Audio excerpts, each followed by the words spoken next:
हाय दोस्तों, आपका स्वागत है एक और यूपी टेट स्पेशल वीडियो में। जैसा कि मैंने आपसे तुमसे बोला था कि मैं एक मैथ के लिए डेडिकेटेड वीडियो लाऊंगा। हालांकि ये वीडियो उन बच्चों के लिए नहीं है जो मैथ में बहुत अच्छे हैं, ये उन बच्चों के लिए जो मैथ में अपने आप को कमजोर महसूस कर रहे हैं। मैंने जो 5 बार यूपी टेट के पेपर हुए हैं पिछले, उनमें से कुछ मैथ के क्वेश्चनों को छाटा है जो आसान है, बहुत ईजी है और बहुत कम टाइम में आप उन्हें कर सकते हो। आप देखोगे कि आप इन क्वेश्चनों को लगाने के बाद अपने आप में कॉन्फिडेंस महसूस करोगे कि आपको यूपी टेट में मैथ के सेक्शन में कोई दिक्कत नहीं होगी और आपको इन क्वेश्चनों को करने के बाद आपको बहुत ज्यादा कॉन्फिडेंस महसूस होगा। आइए क्वेश्चन को लगाते हैं। और हाँ, एक बात का ध्यान रखना, मैं यहाँ पे 30 क्वेश्चनों को लेकर आया हूँ। मैं कुछ क्वेश्चन आपको करने के लिए दूंगा, तो कुछ क्वेश्चनों को आप बाद में वीडियो के एंड में मैंने उन्हें जोड़ दिया है, तो बाद में उन क्वेश्चनों को प्रैक्टिस करना, आपका आत्मविश्वास और ज्यादा बढ़ जाएगा। आइए पहला क्वेश्चन करते हैं।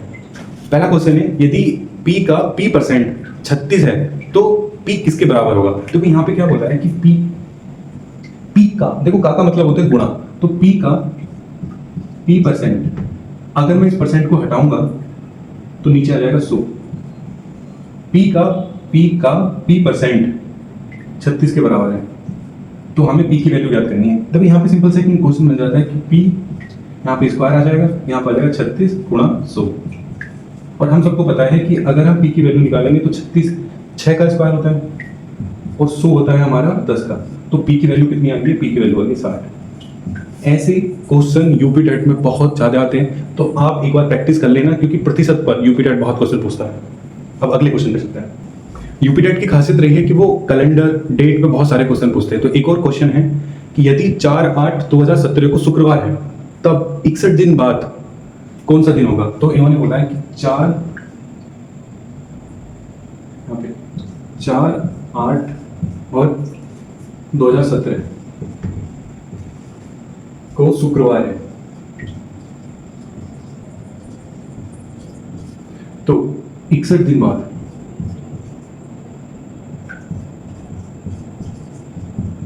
देखो, एक सिंपल सा नियम याद रखना, जब भी डेट चेंज करके दिनों के बाद, दिनों से पहले, बस याद रखना कि 7 का फैक्टर कितनी बार हो रहा है, क्योंकि शुक्रवार हर 7वें दिन रिपीट होगा। तो हमें देखना पड़ेगा कि 61 7 से कितनी बार कट रहा है। 7 से ये कट रहा है 8 7 56 और 9 7 63, तो ये 8 बार कट रहा है, तो 8 बार तो शुक्रवार आ ही जाएगा।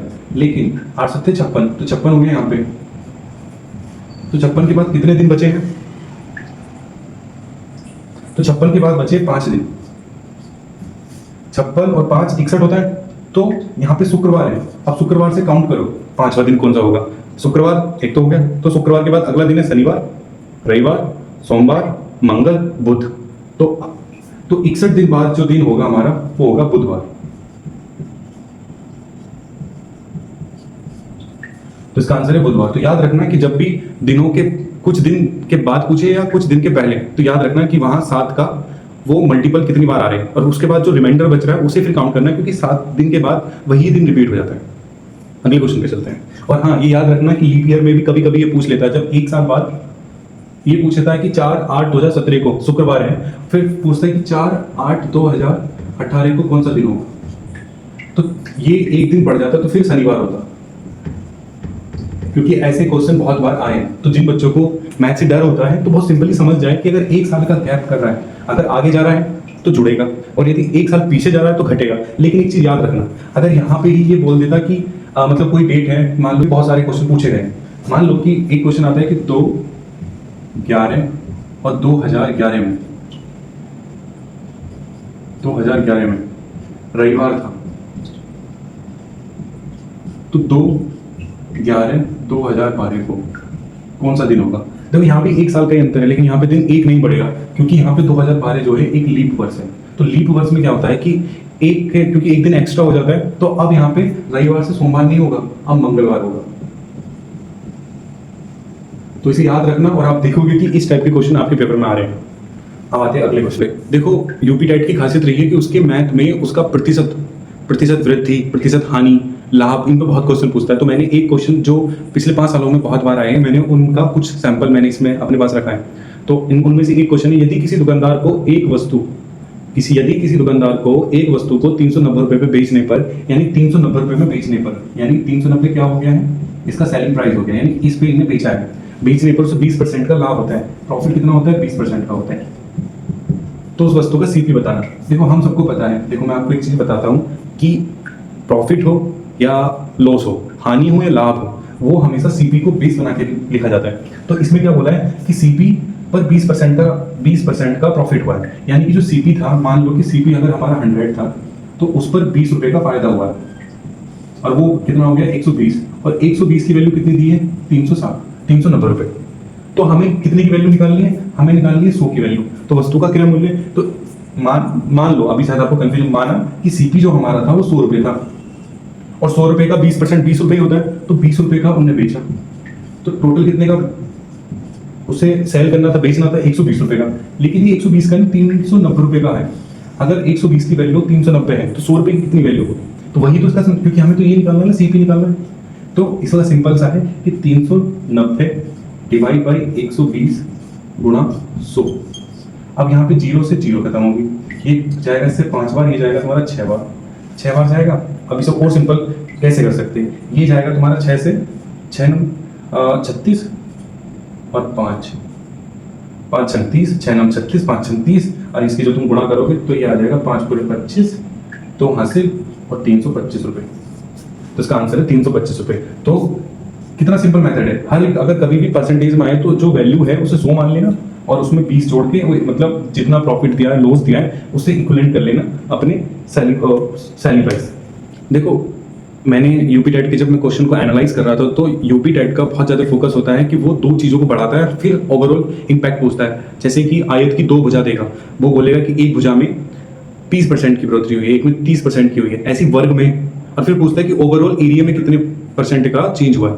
तो इसी प्रकार एक क्वेश्चन है कि आयत है, आयत में क्या बोलना है कि आयत की जो लंबाई है उसमें 50% की वृद्धि हुई है, और चौड़ाई में 20% की वृद्धि हुई है, तो इसके क्षेत्रफल कितना गुना बढ़ जाएगा। तो क्वेश्चन बहुत अच्छा कर दिया है। तो पहले हमें ये करना पड़ेगा कि जो इसका एरिया है इसमें कितने % की वृद्धि हुई है। तो जब भी दो वृद्धि ऐसे दी हो दो लेंथ में, तो क्या करना, सिंपली पहले वो निकालो कितना % का चेंज हुआ है।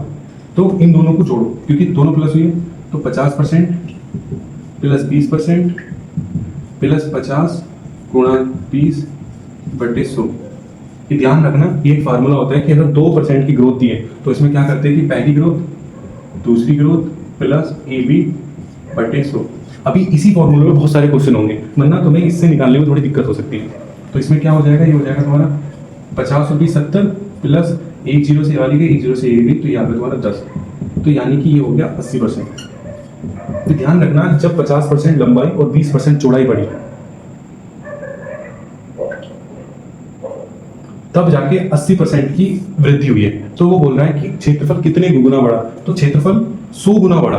क्षेत्रफल कितने गुना बढ़ा, 100 गुना। तो पहले कितना था, पहले था 100, अब बढ़ा कितना है 80, तो कितनी वैल्यू आ जाएगी इसकी 180। अब जब इसे तुम काटोगे, ये कट गया, ये कितनी बार कटेगा इससे, ये कटेगा 9 बार, ये कटेगा 5 बार, तो ये आ जाएगा 5 और ये 4, तो ये आंसर आ जाएगा इसका। बहुत सिंपल है, आई होप कि आप समझ गए होगे इसे। 1/2 तो कितना खतरनाक लगेगा, लेकिन इतना बेसिक क्वेश्चन है भाई, ये बहुत ज्यादा क्या है 1/2 प्लस, देखो ये वाला क्वेश्चन है, इसका आंसर इतना सिंपल है ना। देखो एक चीज है, हम ये वाली जो फ्रैक्शन होती है, ये जो फ्रैक्शन होती है, हम इसे ऐसे भी लिख सकते हैं कि 1 प्लस 1/2, 11 प्लस 1/2,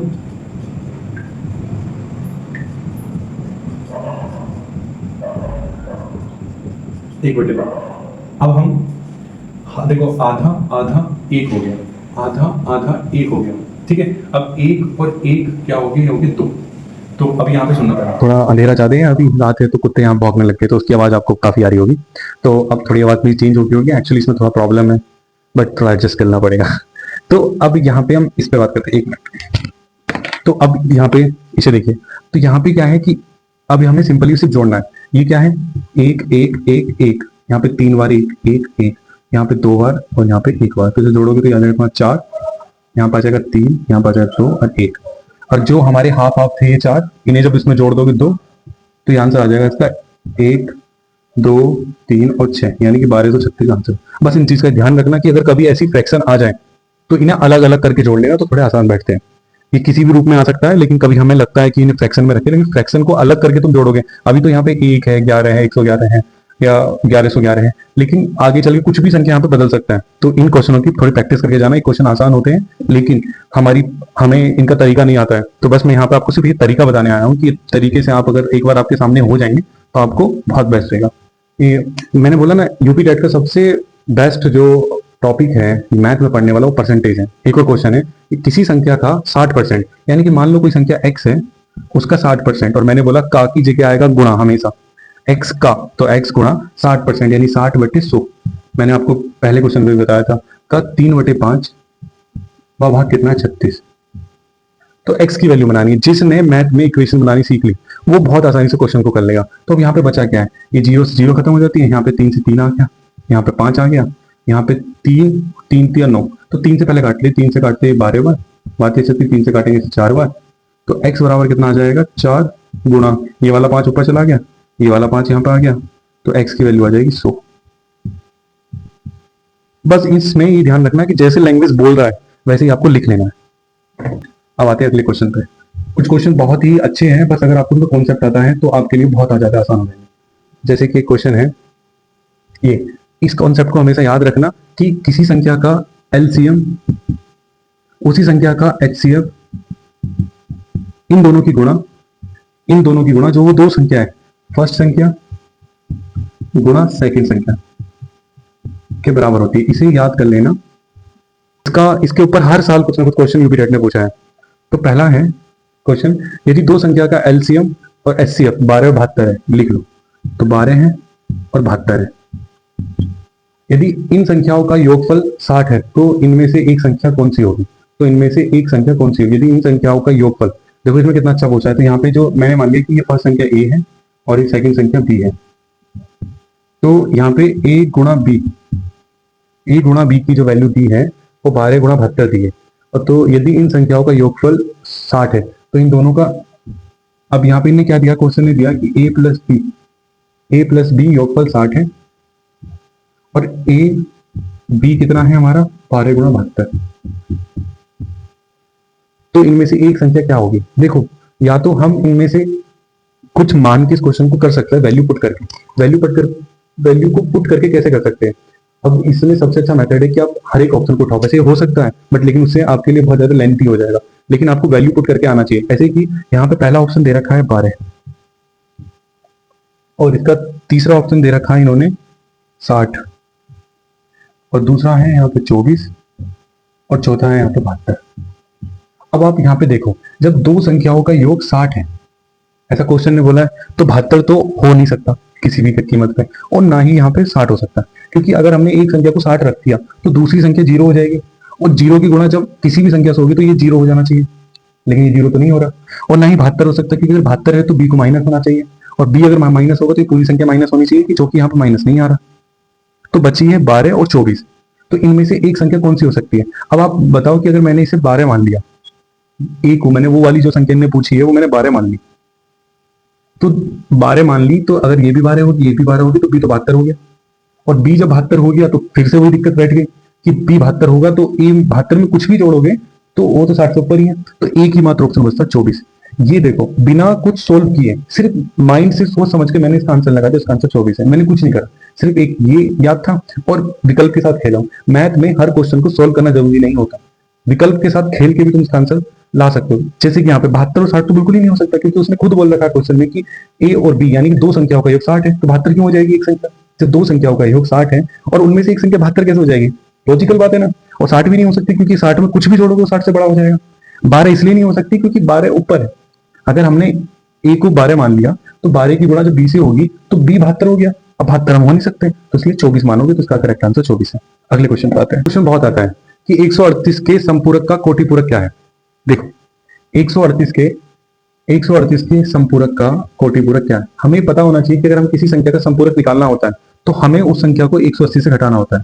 तो 180 से हम जब इसे घटाएंगे तो 138 को, तो आंसर क्या आएगा इसका 42। बट लेकिन यहाँ पे इन्हें 42 नहीं पूछा है, इसने पूछा है पहला, इसे ठीक से पढ़ो, 138 के संपूरक, ये इसका संपूरक है। और ये याद रखना, ये क्वेश्चन बहुत इंपॉर्टेंट है, ये क्वेश्चन बहुत बार आ रहा है। तो जब भी पूछे कि संपूरक बताना है तो 180 में से घटाना है, लेकिन उसने पूछा है कि संपूरक का कोटिपूरक। तो कोटिपूरक क्या होता है?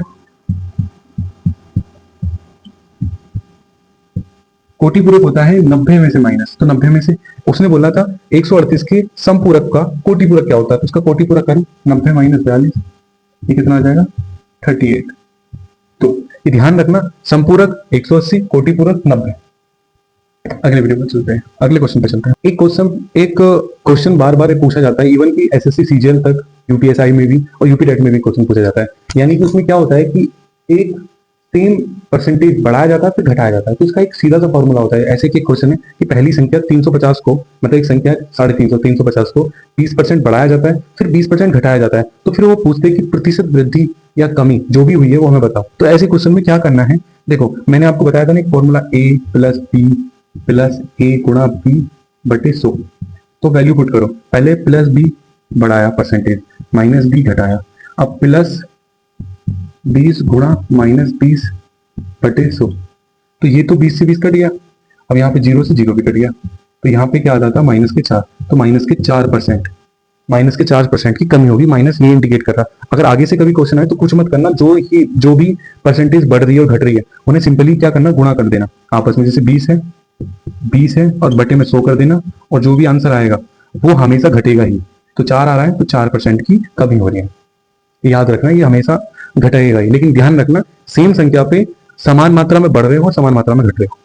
अगले क्वेश्चन पर एक कॉन्सेप्ट है कि काम और किसी की क्षमता। तो एक क्वेश्चन है, 15 मजदूर एक सड़क को 48 घंटे में बनाते हैं, तो उसी काम को 30 घंटे में करने के लिए आवश्यक मजदूरों की संख्या। तो क्या है कि एक वर्क है, यानी कि अब पहले देखो टोटल वर्क कितना हो जाएगा,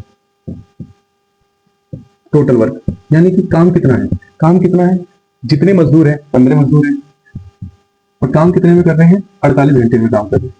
तो वो पूछ रहा है कि यदि हमें 30 घंटे में वो काम करना, देखो 30 घंटे में करो, 45 में करो, किसमें करो हमें फर्क नहीं पड़ता, नहीं काम तो पूरा ही है। काम कितना है पूरा 15 गुणा 48, ये टोटल काम है। अब ये क्या बोल रहा है कि हमें 30 घंटे में करना है।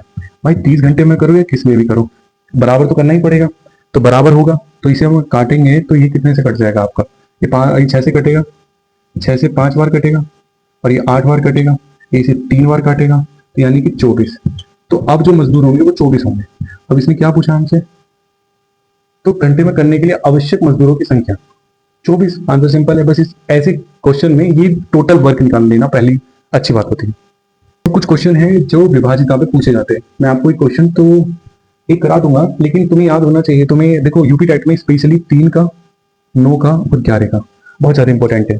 तो 3 और 9 की विभाजिता का तो नियम सेम ही है कि यदि अगर कोई संख्या 9 से, ऐसे 243 है, अब ये 3 से विभाजित होगी या नहीं होगी ये तो हम तय करते हैं इनके अंकों के योग से। जैसे कि 2 और 4 6 हो गया, 6 और 3 9 हो गया।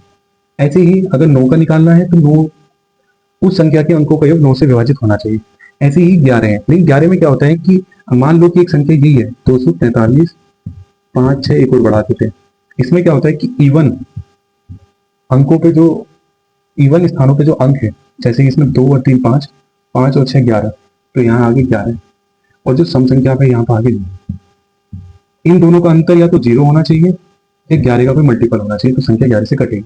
तो इस विभाजिता का नियम याद होगा तो तब तुम इनके क्वेश्चनों को कर पाओगे। तो विभाजिता के आधार पर एक क्वेश्चन को करते हैं।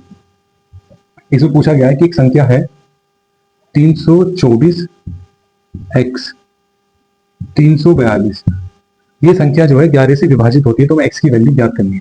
मैंने आपसे बोला था कि सम और विषम स्थानों को जोड़ो, तो यहाँ पे क्या 3 है, ये 4, 7 हो गया, 7 3 10 हो गया 12, यानी कि जो विषम स्थान है, वहां का योग कितना है, 3 4 7 7 3 10 और 10 2 12, 12 हो गया।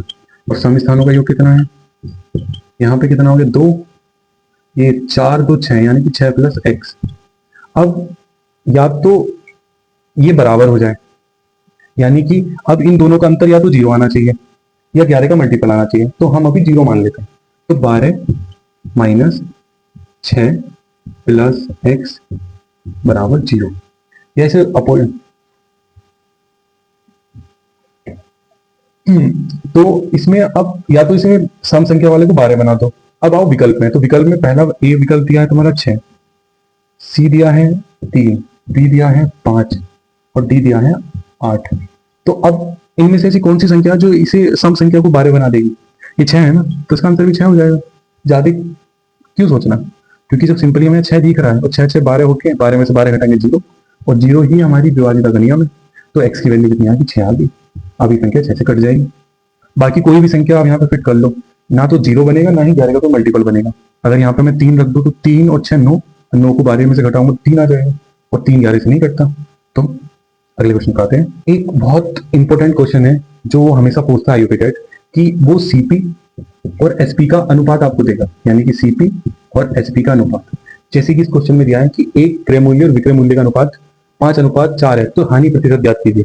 देखो अनुपात को बहुत ठीक से लिखना, अनुपात को बहुत सही सोच समझ के लिखना। तो इन्हें कितना बोला है, सीपी दिया है 5 और एसपी दिया है 4। तो जहां पे एसपी दिया है वहां पे एसपी को लिखना, जहां सीपी दिया है वहां सीपी को देना। तो पहले उन्हें क्या बोला, क्रय मूल्य, तो क्रय मूल्य हमारा सीपी होता है तो 5 और सेलिंग है 4, यानी कि 5 की वस्तु 4 रुपए में। तो हमें ये तो क्लियरली पता लग रहा है कि जो 5 रुपए की चीज थी, मान लो कि पार्ले जी था तो 5 रुपए का तुमने लिया, 4 रुपए का बेच दिया, तो हम 1 रुपए का नुकसान तो हो रहा है।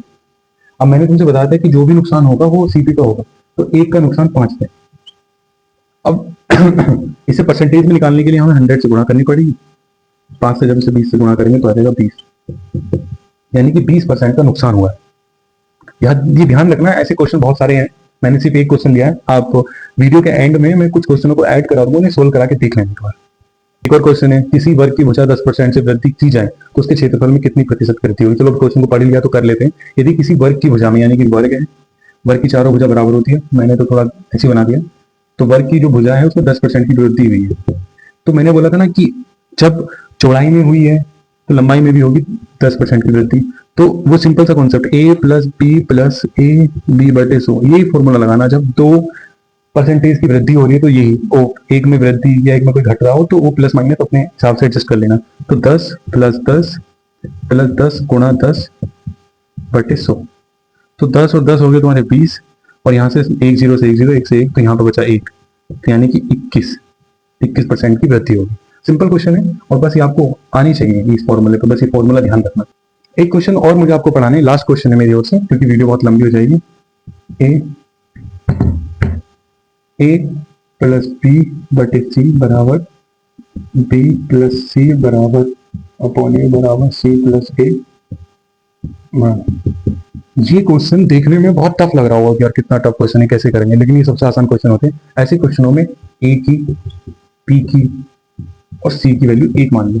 अब जैसे हम एक वैल्यू रखेंगे तो के की वैल्यू कितनी हो जाएगी, 1 प्लस 1 प्लस 1 यानी कि 2। जब भी कभी ऐसा क्वेश्चन आए कि 3 पैरामीटर बराबर बराबर है तो सबकी वैल्यू 1 मान लो और क्वेश्चन हो जाएगा। आई होप कि आपको इस क्लास से थोड़ा बहुत कुछ ना कुछ सीखने को जरूर मिला होगा। हालांकि ये क्वेश्चन वो थे जो यूपी टेट में बराबर हर साल आ रहे थे और थोड़ा बहुत समझने में और समझ आपको, आई होप कि ये थोड़े बहुत समझ में आए होंगे। आई होप कि आपको ये क्वेश्चन काफी समझ में आए होंगे और आपके पेपर में ये क्वेश्चन आपको देखने को मिलेंगे और ये आपको काफी हेल्प करेंगे आपके पेपर टाइम में। और अगर मैथ से ही रिलेटेड कोई और भी प्रॉब्लम हो तो मुझे कमेंट जरूर करना, मैं उनका आंसर जरूर दूंगा। और वीडियो के एंड में मैं कुछ क्वेश्चन टोटल की प्रैक्टिस जरूर कर लेना।